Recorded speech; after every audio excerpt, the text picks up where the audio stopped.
Hey guys, it's Shira from Woodshop Diaries, and today's video is going to be a little bit different than my typical how-to videos. So normally I like to show you guys a project from start to finish, but every now and then I think it's helpful to get a little bit more behind the scenes and maybe talk about a few tools. So if you've seen many of my videos, you know that I really love working with plywood. And last year I had a ton of questions about the cutting guides that I was using to cut down my plywood sheets. I ended up making an entire video about the Kreg Rip Cut and the Kreg AccuCut that I use with my circular saw to cut down my plywood sheets. So when Kreg recently came out with some new cutting guides, I had a lot of requests from people to redo my video and talk about the new guides versus the old guides and the pros and cons of each. So I really hope that you guys find this video helpful. I have not used this before. I literally just got all the pieces out of the box, so we're gonna put it together and see how it goes. Now, before we put together the straight edge guide, don't forget to go check out the video that I did on the Rip Cut and the AccuCut. I will link that video below. That way you'll kind of have an idea of how these work so we can compare it to how this works. So let's get this thing put together. This video was sponsored by my friends at Kreg Tool, but was requested by many of you. Now, as with anything, use a little common sense and remember that I am a user of this product. I am not the manufacturer. So always refer to the manufacturer's instructions when assembling and using your own tools. YouTube videos are helpful, but the manufacturer knows best. Now, you can buy the straight edge guide a couple of different ways. You can buy the regular straight edge guide, which is used for 4-foot material, so it can make cross cuts across a 4-foot wide sheet of plywood. You can also add on an additional extension kit to make it capable of cutting 8 foot at a time, or you can buy the XL version, which is basically a combination of both of those products, so you buy all of it in one package. So you can buy it 3 different ways. Right here I have the XL, so it's got all of the pieces for cutting 8 foot long at a time. So the first part of the instructions say to install the set screws into the connector blocks and then use the connector blocks to attach the track together.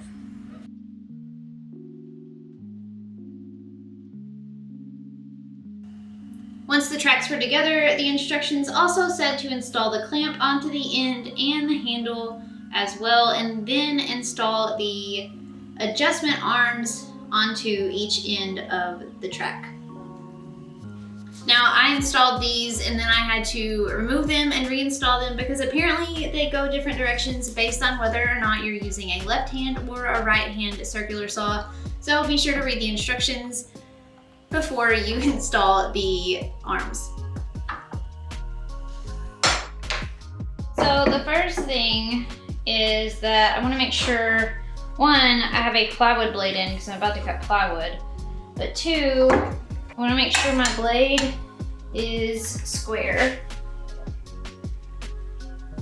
And then I'm going to set the cutting depth. Then I'm going to line the blade up so that the blade is just touching the plywood edge.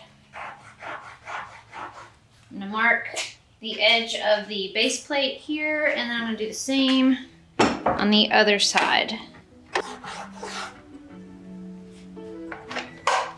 Then I'll take my guide, I'm going to line it up on this line, and to tighten it in place, I'm going to run this little clamp piece down the rail and then pull it, and that'll clamp this in place. So this isn't moving.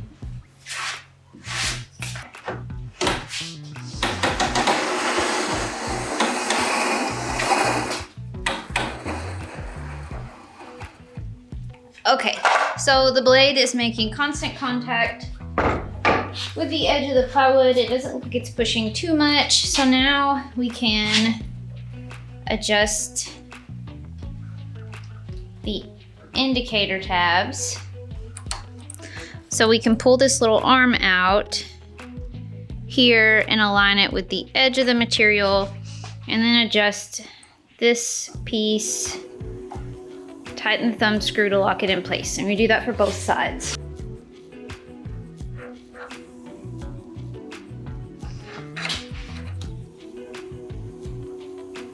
basically by doing this, we've set up this little turn button piece as our stop block. And we've made this to where when the stop block is all the way in, we've set this up so that this is the distance from the edge of the base plate to the blade, so we know that this, the edge of this piece, is where the blade will cut along. So let's say we're ready to cut our piece and we've got our marks ready. The first thing we need to do is check and make sure that our arms are pushed all the way in. We'll line up this edge with our mark on that side. And we push this little blue piece up against the edge of the board here, and we line up our mark on this side, and then we simply pull and it clamps in place. Now you'll also want to make sure that you push these out of the way before you cut just a little bit so that you don't accidentally nick them with the blade. Just remember that when you push these in, the next time you need to cut, you need to push it back out to make sure you line it up correctly. Now after you've made your cut and you're ready to unclamp it, you simply pull out and lift up, and you've unclamped and you're ready to move on.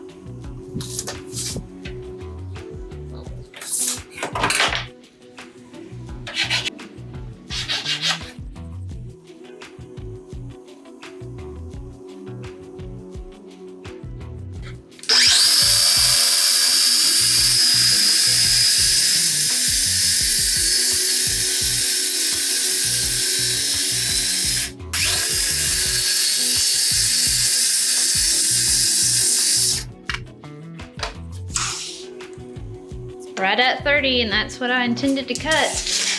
So I'm glad that we could experience my first time using the straight edge guide right out of the box, setting it up and making a cut together. Thank you for your moral support through that experience. Now, I do want to talk about the differences between this straight edge guide and the cutting guides that I've talked about in my previous video. Now, one of the key differences between the older cutting guides, the Rip Cut and the AccuCut, versus the straight edge guide is that these older cutting guides do require you to only use a circular saw with it, because this blue base plate here has to attach to your circular saw's base. Now, since this straight edge guide is literally just that, it's a straight edge guide, it doesn't have to be used with just a circular saw. You can use it with a jigsaw or a router, or basically any tool that you would need a straight edge to run it along. Now, because we calibrated these stop blocks for the circular saw, if I were to swap and start using my jigsaw with this, I would have to recalibrate these stop blocks for it to match my jigsaw setup. However, if I wanted to get around that pretty easily, I could set this up for my router, set it up for my jigsaw and my circular saw, and simply just use a marker to make a mark where the stop block needs to be adjusted for each tool. That way, every time I got ready to swap, I could just simply adjust my stop block where it needed to go and get ready to cut. Now, one of the other key differences between the straight edge guide and the older cutting guides is that because these older cutting guides do require this base plate to be attached to your circular saw, it doesn't allow a whole lot of wiggle room on your circular saw to cut bevels. So these are mostly for cutting very simple 90-degree cuts. So they're quick and they're accurate at those, but they don't allow you a whole lot of versatility for more than just a basic 90-degree cut.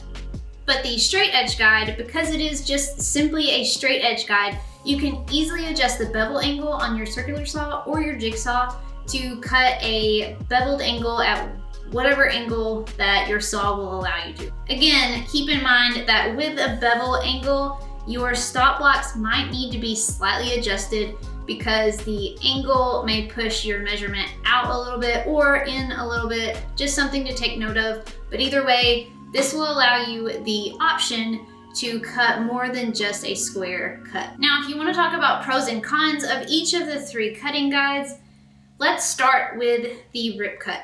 So the Rip Cut, if you remember from my previous plywood cutting video, is basically just intended to rip a strip off of your plywood sheet.